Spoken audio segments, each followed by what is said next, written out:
obtenir les adresses mail de ses clients pour booster considérablement ses ventes, c'est encore mieux que de jouer au loto.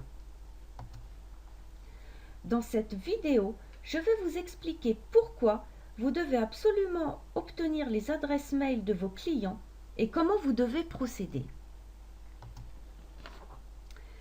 Peut-être que vous mettez en vente sur des plateformes d'affiliation vos produits, vous optimisez vos pages de vente ou vidéos de vente afin qu'elles soient bien référencées par les moteurs de recherche. Vous faites des vidéos de présentation de vos produits. Bref, vos clients peuvent arriver par différents canaux. Tout ceci, c'est bien beau et bien gentil. Vous faites des ventes, mais il ne faut pas pour autant en oublier d'obtenir les adresses mail de vos clients afin de leur proposer dans le futur de nouveaux produits. En effet, c'est quelque chose à laquelle on ne pense pas forcément et c'est bien dommage. Certes, on pourrait très bien s'amuser à le faire manuellement, c'est-à-dire qu'après réception d'un email nous informant de la réception d'un paiement, on reprend l'adresse mail de la personne afin de l'intégrer dans notre liste de notre autorépondeur ou en se connectant à son compte PayPal lors d'un règlement via ce système. Et on reprend l'email du client, mais vous ne trouvez pas que c'est quand même un peu lourd à faire et que ça peut nous faire perdre du temps? Alors pourquoi faire compliqué quand on peut faire simple? Pourquoi les adresses mail de nos clients sont-elles si importantes? C'est très simple, comme ils viennent d'acheter un produit chez vous, et pardonnez-moi d'avance pour l'adjectif que je vais utiliser, mais ils sont chauds car ils sont en plein processus d'achat. Ils sont intéressés par votre thématique, ils ont même été plus loin en achetant un de vos produits qui va les aider à résoudre leurs problèmes. Et en conclusion, ce sont eux qui sont le plus amenés à racheter chez vous, car il est toujours plus facile de vendre un produit à quelqu'un qui en a déjà acheté un dans le passé.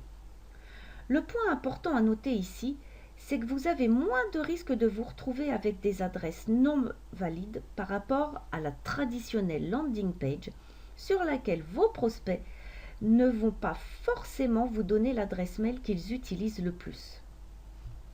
Vos clients sont les personnes que vous devez traiter avec le plus d'égards possible, ceux avec lesquels vous devez le plus communiquer. Mais si vous ne pensez pas à collecter leur email, ça va être un petit peu compliqué. C'est pourquoi il est donc très important d'avoir une liste client dans votre autorépondeur. Maintenant, il me paraît essentiel de vous expliquer quelle est la différence entre un prospect et un client au niveau de la communication.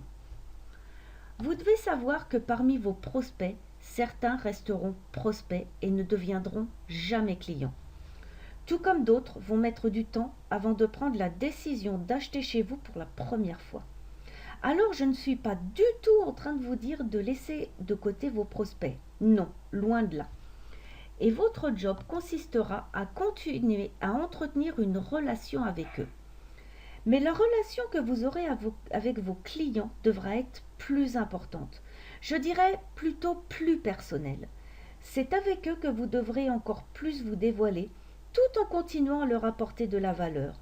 Vous devrez vous comporter avec votre clientèle de la même manière que vous vous comportez avec votre meilleur ami.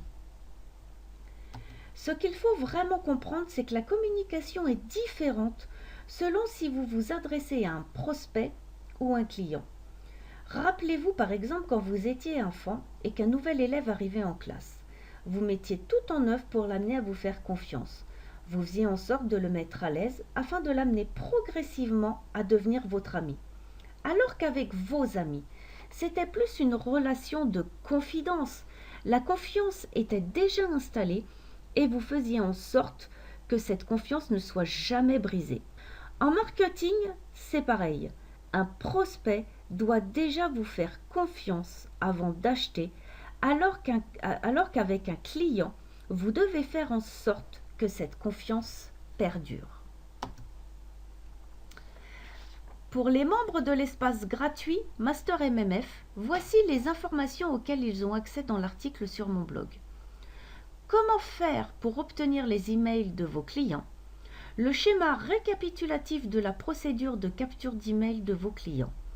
Vous aussi, vous pouvez devenir un Master MMF. Si vous souhaitez en savoir plus sur cet espace gratuit dans lequel je partage mes meilleurs conseils, il vous suffit de cliquer sur le lien sous la vidéo. Alors on se retrouve sur mon blog, le meilleur du marketing francophone.fr.